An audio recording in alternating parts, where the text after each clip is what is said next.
Menurut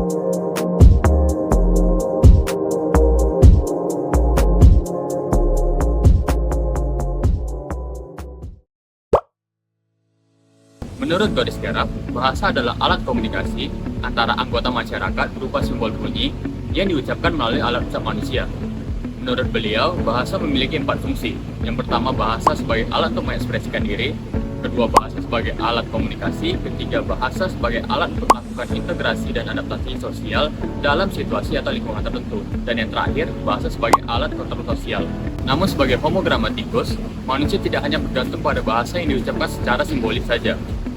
Dan jika dilihat dari sisi kekristenan, sebagai imago Dei yaitu citra Allah, manusia itu dianugerahi bukan hanya dengan komunikasi secara simbolis saja, tetapi juga melalui gerakan wajah, tubuh, maupun ekspresi.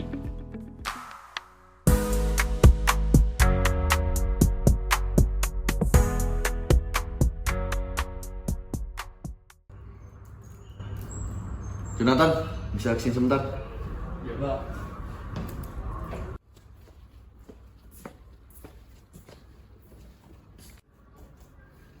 Oke Jonathan, di sini kita dapat project baru ya dan lumayan besar. Saya pengen kamu carikan saya orang yang bisa bekerja dengan kita dengan kualitas yang baik serta karakter yang baik. Jadi tidak peduli orang kamu dari mana, tapi intinya sesuai kualitas kita.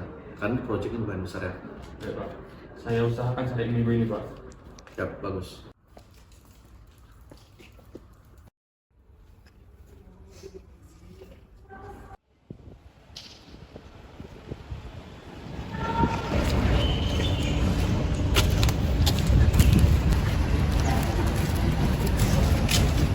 Jo, apa kabar, Jo? Baik. Lu gimana? Baiklah, biasa lah. Sekarang ngapain aja? Baru pulang kerja sih tadi. Ini ada sama temen gua temenin dia juga. Namanya Nesa, kenalin. Jonathan. Jadi sekarang ini mau ngapain? Gak ngapa-ngapain sih bro, cuman mau lanjutin aja mau pulang. Gak sibuk kan? Gak sih, ngopi aman aja. Boleh, mau ngopi gak? Oke, ayo lah bro.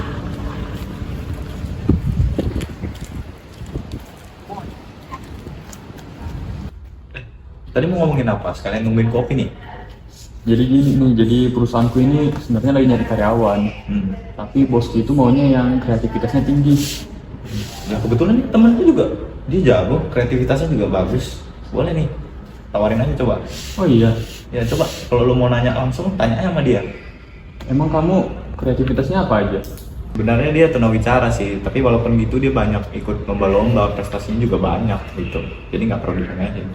Ya sebenarnya nggak masalah sih, yang penting dia punya skill aja itu udah cukup sih. Oke, Kita lihat dulu aja ya, siapa tahu nggak sesuai. Oke, kita lihat. Nggak tahu sih dia nulis apa.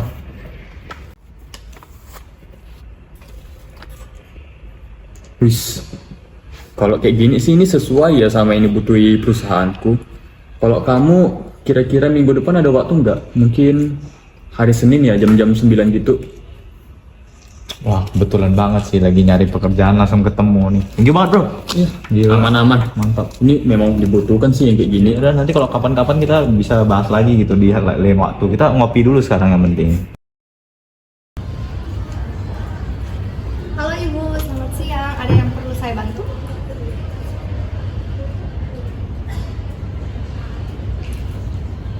Oh, mau interview. Mari Bu, saya antarkan.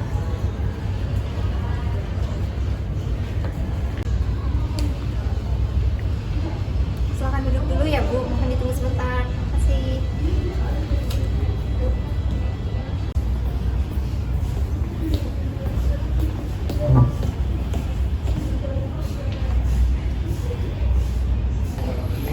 Hai, kamu mau interview juga ya di sini? Nama kamu siapa?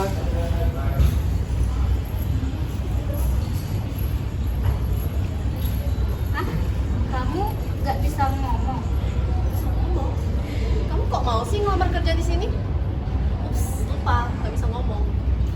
Kalian nggak boleh kayak gitu. Emang kamu pikir perusahaan ini mau nerima kamu? Nggak boleh ngomong gitu loh. Siapa tahu dia punya kelebihan yang lebih dari kita. Udah deh, diam deh. Udah, kalian jangan berisik di sini. Halo, selamat siang semuanya. Interviewnya kita mulai sekarang ya. Boleh untuk Ibu Nesa sebagai interview pertama masuk ke ruangan. Mari.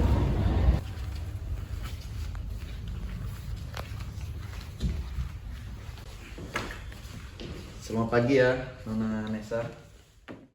Perkenalkan, nama saya Valen dari Departemen HRD. Saya boleh minta CV-nya sebentar? Oke.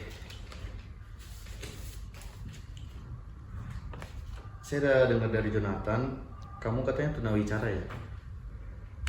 Dari CV kamu saya lumayan tertarik nih, dari prestasi kamu dan skill kamu di, bidang kamu kreativitas banget ya. Ini dibutuhkan banget nih di perusahaan kami. CV kamu akan saya simpan terlebih dahulu ya. Sekarang kamu tinggal tunggu kabar baiknya aja dari saya segera akan menghubungi kamu ya.